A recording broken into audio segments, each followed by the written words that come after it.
So here we go again. Final vote tallies are in.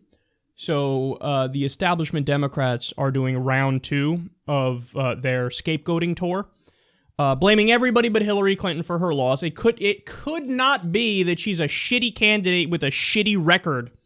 And people were so turned off to it that they said, I'm going to go with the guy who said, I grab him by the pussy, I don't even wait, who had 6 bankruptcies and who wears a ferret on his head. It couldn't be that was such a dislike candidate and people were so turned off by her that they went to the guy who had a 60% disapproval rating. He won the election. 60% disapproval, he won the election.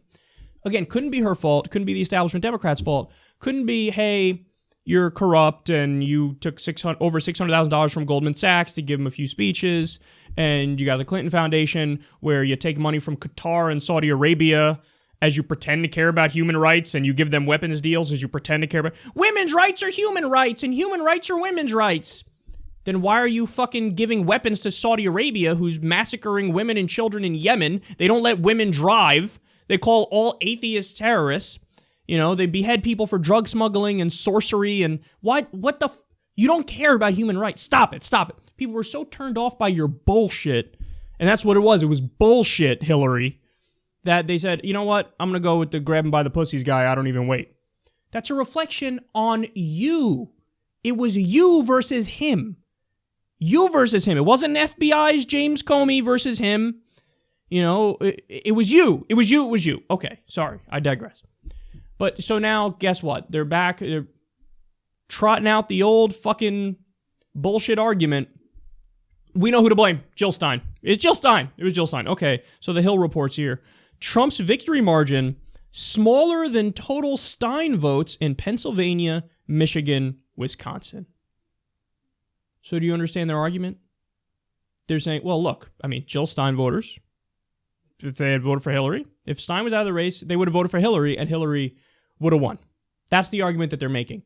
So, and there were people tweeting about this. Jill Stein is now officially the Ralph Nader of this election. So again, who are they blaming? Anybody but Hillary. It can't be Hillary, not Hillary. Blamed Jill Stein. Jill Stein.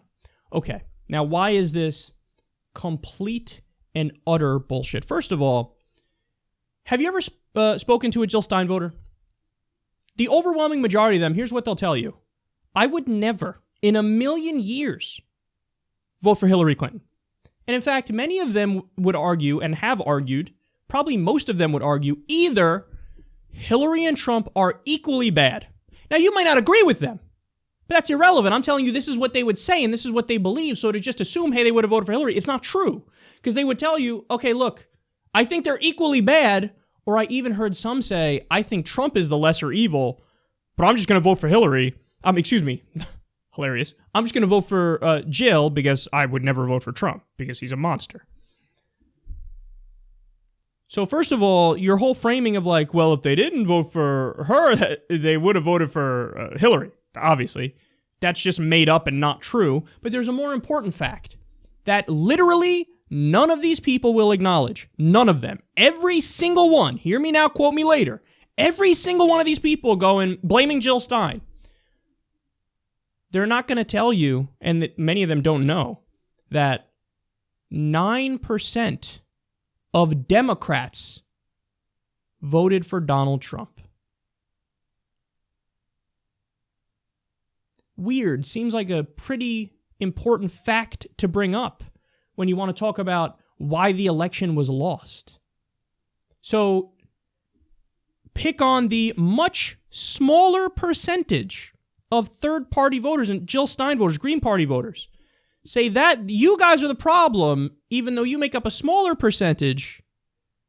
And the 9% of Democrats who voted for Donald Trump, don't talk about them, don't bring it up. So this is exactly what they did with Ralph Nader. Did you know, in Florida, more Democrats voted for George W. Bush than voters who voted for Ralph Nader?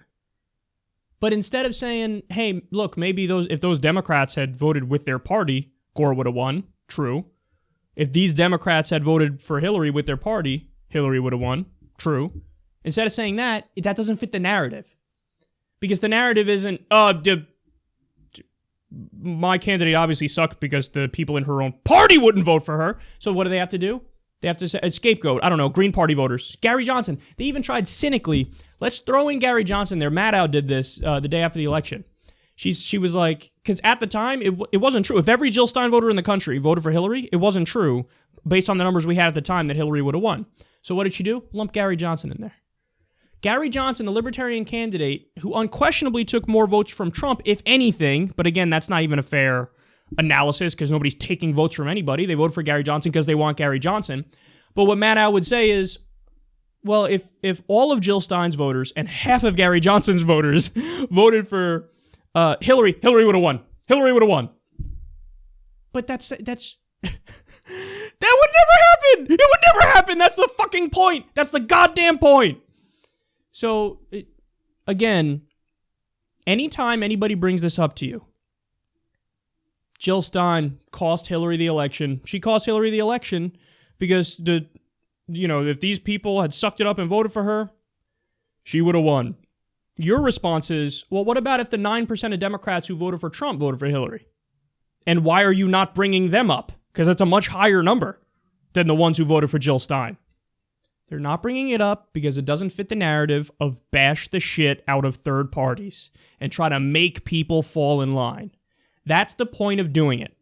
Your response to that should be, no bitch, run better candidates. You gotta earn my vote. It's not the case that the people can only fail the Democratic candidates. The Democratic candidates can't fail the people. They're angelic and you gotta suck it up and vote for them all the time. No, sometimes it is the opposite. Sometimes the candidates fail the people. And when that's the case, you need better candidates. It's what we call democracy. If you want people to vote for her, she should have been inspiring enough and issues-focused enough and good enough to get people to vote for her. She didn't get enough, even though she won the popular vote. So I do believe, because I'm not a clown, I do believe that the person who gets the most votes should win, so she should be president simply based off the fact that she won the popular votes. But she bungled her campaign because she didn't campaign in the right state. She didn't reach out to white working families who got their jobs shipped out of the country by NAFTA, which her husband signed. So she lost parts of the country that she needed and demographics that she needed with her hubris and with all of her problems.